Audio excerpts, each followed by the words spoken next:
Shalom. All praises to Yahweh Bahashem, Yahweh Shai, Bahashem Rakak Wadash. Double honors to the elder apostles, the bishops, and the elders of GMS. Rule as well. Peace and salutations to the elect. My name is Aina. The title of this video is Out of Order. And simply, it's in regards to both these individuals here.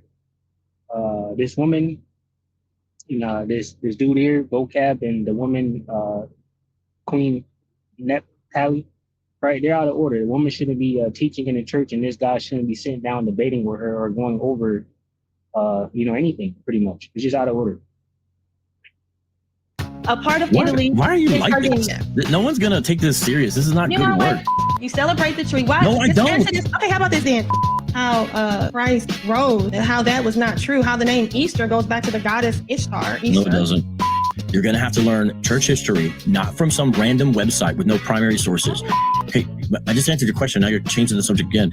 Okay, but you don't get to determine what other Hebrews like to do. That's what I'm saying. What is your no, I'm just recognizing what they believe. You already know the argument. It's a horrible argument. It's a bad argument. So let's just get right into it. So, vocab, I see you, you're out here and you're apologist for against the Hebrew. All right. So, we know the law about, our women, what they should be doing in the churches, which is to keep silent, right? And this guy here, vocab, claims to be a Bible scholar. So I'll read 1 Corinthians 14 and see what it says. This is 1 Corinthians 14, chapter 14, verse 33. NLT, it says, vocab, this dude, vocab Malone, he recommends the NLT. So, verse 33, for Yahweh is not a power of disorder, but of peace, as in all the meetings of Yahweh's holy people. Women should be silent during the church meetings. It is not proper for them to speak. They should be submissive, just as the law says, right? So in the beginning of this video, he said no one would take this seriously. He was asking her what was she doing, right? And any true prophet, men of the Lord, would be asking the same thing watching this video, or even just seeing a thumbnail of these two individuals sitting down together discussing the Bible. Because the scriptures say what they say here plainly and clear. It says, if they have any questions, they should ask their husbands at home, for it is improper for women to speak in church meetings. It says, or do you think Yahweh's word originated with you Corinthians? Because this is a epistle, right, or letter that the Apostle Paul wrote to the church of Corinth, right? It says, are you the only ones to whom it was given? It says, if you claim to be a prophet or think you are spiritual, just like this dude, vocab Malone here, this man, right? It says, if you claim to be a prophet or think you are spiritual, you should recognize that what I am saying is a command from the Lord himself, right? The Lord being Yahweh, Bashem Yahweh Shai, right? So it's commanded here that women should, be submissive to their husbands and keep silent in the churches, right? And if you're any type of prophet or man of the Lord, you would simply just say that, right? You would shut this down immediately and not give the woman liberty to gad abroad, It says, but if you do not recognize this, you yourself will not be recognized, right? And, the statement is true because this dude here is an Edomite, right? And Edomites are enemies of Yahweh, Bahashem Yahweh Shah. And the word, was not given to them. All right, Psalms 147. It says, Psalms 147 and 19, he showed his word unto Jacob, his statutes and his judgments unto Israel. He have not dealt so with any nation, and as for his judgments, they have not known them. Praise ye the Lord, Yahweh Bahashem Yahweh Shah. So these nations, they don't know, anything about these laws, statutes, and commandments. This is Amos 3:1. It says, hear this word that the Lord Yahweh have spoken against you, O children of Israel, against the whole family which I brought up from the land of Egypt, saying, you only have I known of all the families of the earth, therefore I will punish you for all your iniquities. See, the Lord is only dealing with one group of people, and that's the Israelites. He's not dealing with the heathen nations that are mentioned in the scriptures to be enemies of the Lord Yahweh.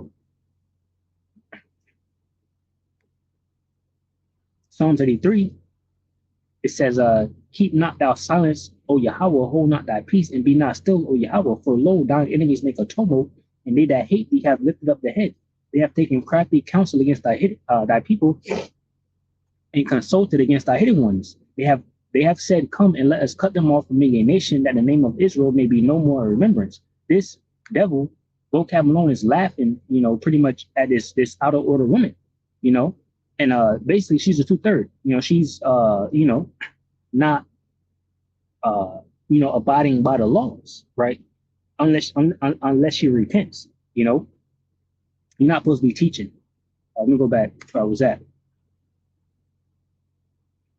It says, for they have consulted together with one consent. They are confederate against thee. It says the tabernacles of Edom. So it starts off first, number one, Edom, Esau, the so-called white man. That's who she's speaking to right now. That's our enemy, right? And it goes on to list the rest of the nations, right? Because the Lord is only dealing with one group of people. Everyone else is pretty much enemies, right? They're contrary and against the Lord Yahweh and his statutes, his laws and commandments, right? And that's why you can see now on the road today that only the Israelites are returning back to the Lord in these last days and trying to pursue and rehearse the righteous acts. All these other nations have gods like Buddha, Allah, and all the extra, stuff that they're going into. The Edomites got white Jesus.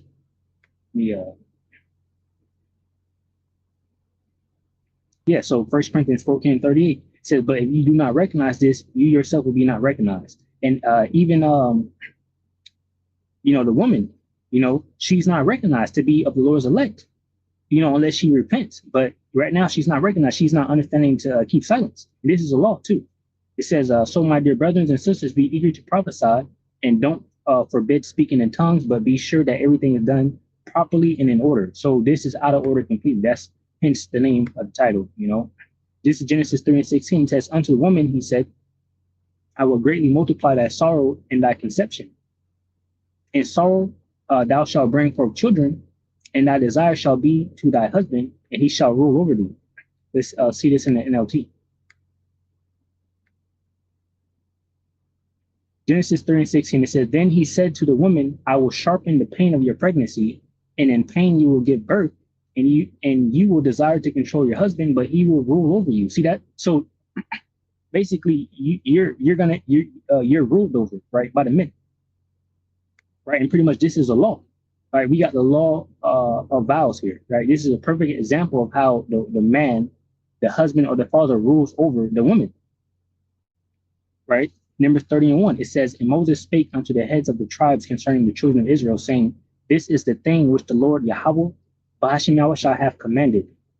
If a man vow a vow unto the Lord Yahweh, or swear an oath to bind his soul with a bond, he shall not break his word. He shall do according to all that proceedeth out of his mouth. It says, if a woman also vow a vow unto the Lord Yahweh, and bind herself by a bond, being in her father's house in her youth, and her father hear her vow, and her bond wherewith she hath bound her soul, and her father shall hold his peace at her, then all her vows shall stand, and every bond wherewith she hath bound her soul shall stand.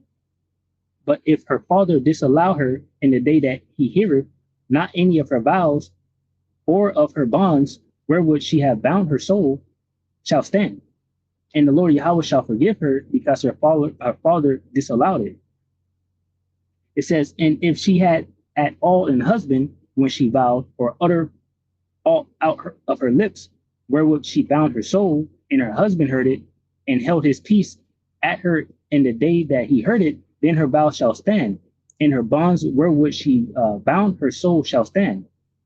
It says, but if her husband disallowed her on the day that he heard it, then he shall make her vow which she vowed, and that which she uttered with her lips, wherewith she bound her soul, of none effect, and the Lord Yahweh, Bahashim Yahweh, shall forgive her. See, so the pretty much the man is over the woman, right? And not even pretty much. That's exactly what it is.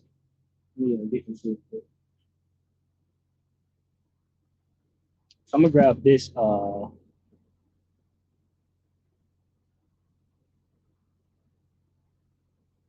grab this real quick.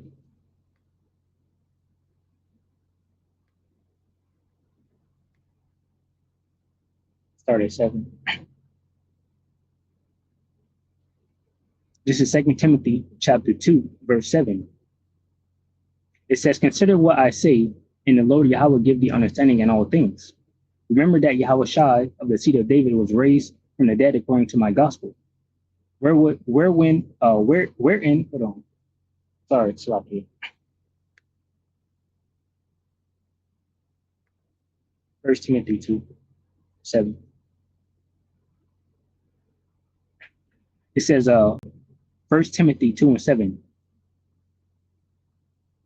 It says, whereunto I am ordained a preacher and an apostle, I speak the truth in Yahushua and lie not, a teacher of the Gentiles in faith and verity. It says, I will therefore that men pray everywhere, lifting up holy hands without wrath and doubting.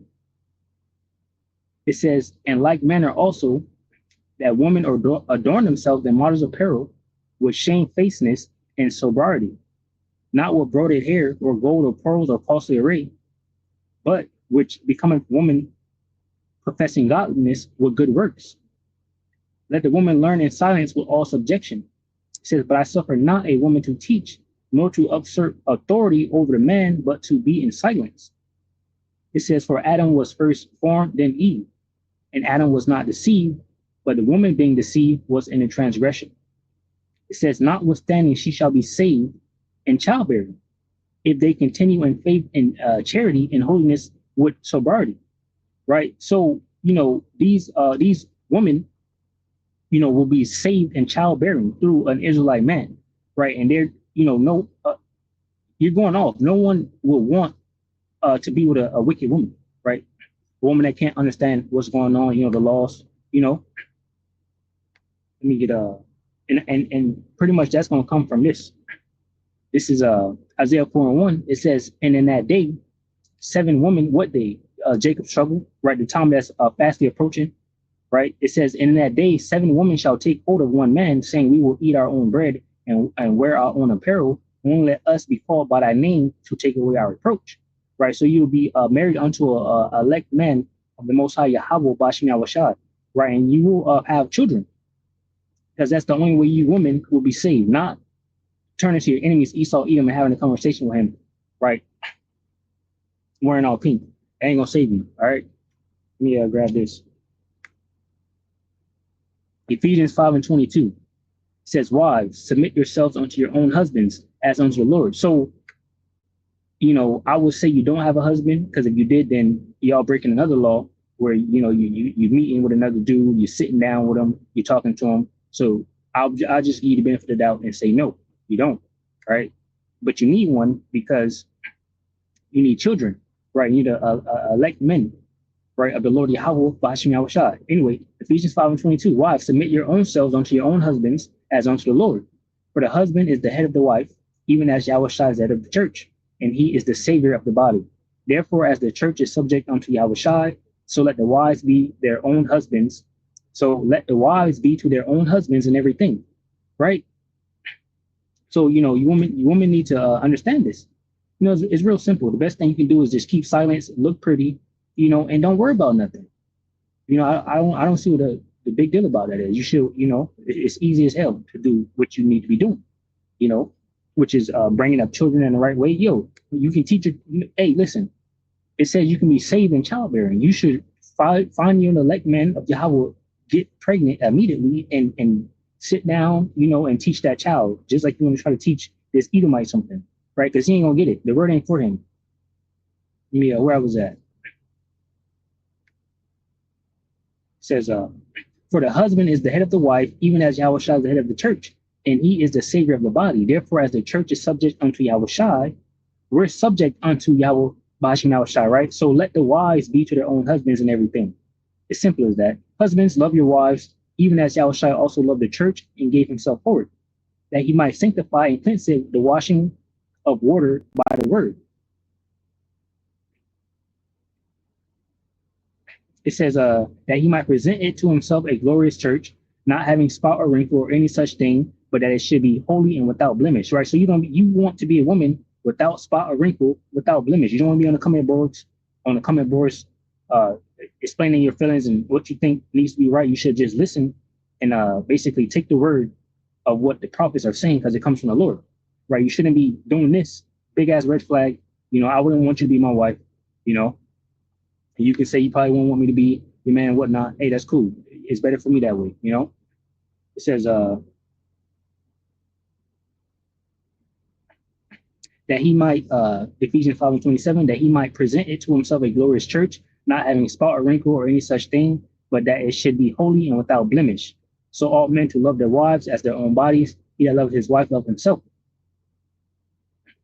As you continue, you don't have to be that. It says, for no man ever yet hated his own flesh, but nourished it and cherished it, even as the Lord Yahweh watched me outside the church. All right, you see us men, right? We getting in order. We coming back to who we are. We eating good, right? Working out, right? Minding, certain things. Even teaching, the prophets are teaching individuals how to eat good. What foods to eat, what foods not to eat. What's healthy for you, what's not healthy for you. You see the elder apostles all the time talk about working out. You got fucking big Shirleys and shit, right? It says, for we are members of his body, of his flesh, and of his bones.